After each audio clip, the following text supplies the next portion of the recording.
काली तारा महाविद्या शरसी भुवनेश्वरी वैरवी छिन्नमस्ता च विद्या धूमावती तथा वगला सिद्ध विद्या च मातंगी कमलायिका एतादशो महाविद्या सिद्ध विद्या प्रकीर्तिता मंगलमयी करुणामयी मा तारा सकलेर मंगल करो मा जय मा तारा। नमस्कार। आजकेर आलोचनाटी जेटी आपनादेर सामने तुले धरबो सेटा अत्यंत गुरुत्वपूर्ण, जेटा आमरा किन्तु प्रायशई अतिक्रम करे जाई। कखनो ज्योतिष विचार करते गेले এই জিনিসটাকে কিন্তু আমরা আমল দিই না। সব সময় জন্মছকে কি গ্রহদোষ কি অবস্থান সেগুলো নিয়ে আমরা বেশি মাথা ব্যথা দেখাই, কিন্তু জ্যোতিষের এই ভাগটা বিচারের আওতায় না আনলেই নয়। এই নবাংশ বিচার যেটি আজকে আলোচনার মূল বিষয়, নবাংশ বিচার একটি রাশিচক্র বিচারের পাশাপাশি যদি আমি নবাংশ বিচার না করতে পারি কিংবা না আসতে পারি তাহলে কিন্তু এই জন্মছককে সঠিকভাবে কিন্তু নিরীক্ষণ করা কখনোই যায় না। তাই এই নবাংশ বিচার জ্যোতিষে যে কতটা গুরুত্বপূর্ণ ভূমিকা রাখে সেটা কিন্তু আপনাদের কিন্তু জ্ঞাতব্য থাকা উচিত। নবাংশ কি আমরা জানি, 12টি রাশি 30 ডিগ্রি করে থাকলে 360 ডিগ্রি হয় একটি রাশি, যে কোনো জাতক কিংবা জাতিকার। সেই রাশির 9 ভাগ হচ্ছে নবাংশ, অর্থাৎ সেই 30 ডিগ্রিকে যদি আমরা 9 দিয়ে ভাগ করি প্রত্যেকটি ভাগ হচ্ছে 3 ডিগ্রি 20 কলা। এগুলো হচ্ছে একটি নবাংশ। এই নবাংশের অধিপতি গ্রহ এগুলো নবাংশ চার্টে কি অবস্থায় আছে সেটা কিন্তু আমাদের প্রধান বিচার্য বিষয়। দেখুন, বিবাহ বলুন কর্ম বলুন নবাংশ বিচার করতে পারলে কিন্তু আমরা 100% জ্যোতিষের সূক্ষ্ম বিচারে কিন্তু আসতে পারি।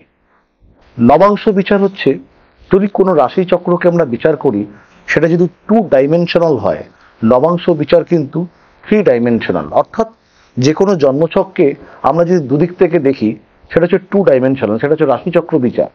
আর নবাংশ বিচার আমরা কিন্তু একটি ঘরের 3টে দেওয়াল থেকে সেই জন্মছককে নিরীক্ষণ করছি, বাকি হচ্ছে জ্যোতিষের বাদবাকি পন্থা। এবং রাশিচক্রের বিচার এবং নবাংশের বিচার পুরোটা কিন্তু এক নয়। নবাংশে কিন্তু গ্রহদের কোনো দৃষ্টি হয় না।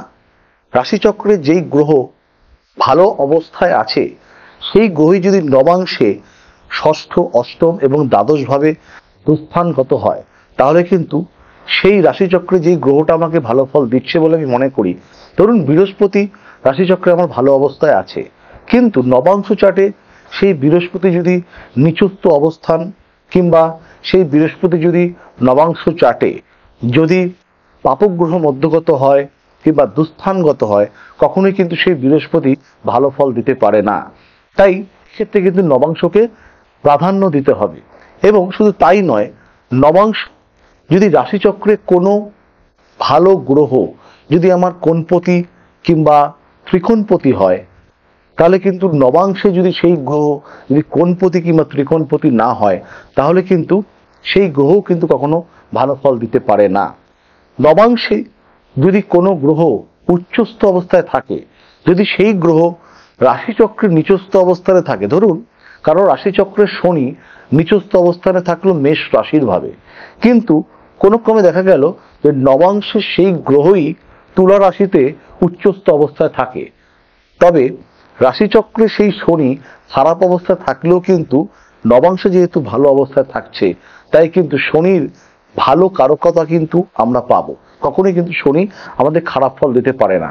তাই প্রত্যেকটা মুহূর্তে রাশিচক্রের পাশাপাশি নবাংশের বিচার করা কিন্তু আমাদের আবশ্যিক। রাশিচক্রে কোনো গ্রহের বিচার যদি আমরা করি সেটা যদি 50% সঠিক হয় তাহলে নবাংশ বিচার তার পাশাপাশি করলে তাহলে কিন্তু সেই বিচারটি কিন্তু 100% কিন্তু সম্পূর্ণ বিশুদ্ধ হয়। বলা হয় রাশিচক্র যদি কোনো বিচারের ফটো পেপার হয় তাহলে নবাংশ বিচার কিন্তু তার এক্সরে পেপার। তাই সুতরাং বুঝতেই পারছেন জন্মছককে বিচার করতে গেলে পূর্ণাঙ্গভাবে রাশিচক্রের পাশাপাশি নবাংশ কুণ্ডলী বিচার কিন্তু প্রধান কর্তব্য। তাই জ্যোতিষের প্রত্যেকটা আঙ্গিককে কিন্তু তুলে ধরতে গেলে নবাংশ বিচার কিন্তু শ্রেষ্ঠ পদ্ধতি। সুতরাং যারা জন্মছক বিচার করাতে ইচ্ছুক তারা কিন্তু অবশ্যই যোগাযোগ রাখতে পারেন। নবাংশ বিচারকে কিন্তু প্রাধান্য দিতে হবে। প্রত্যেকেই ভালো থাকবেন, সুস্থ থাকবেন। ফিরে আসবো পরবর্তী কোনো জ্যোতিষ ভিডিও নিয়ে। নমস্কার।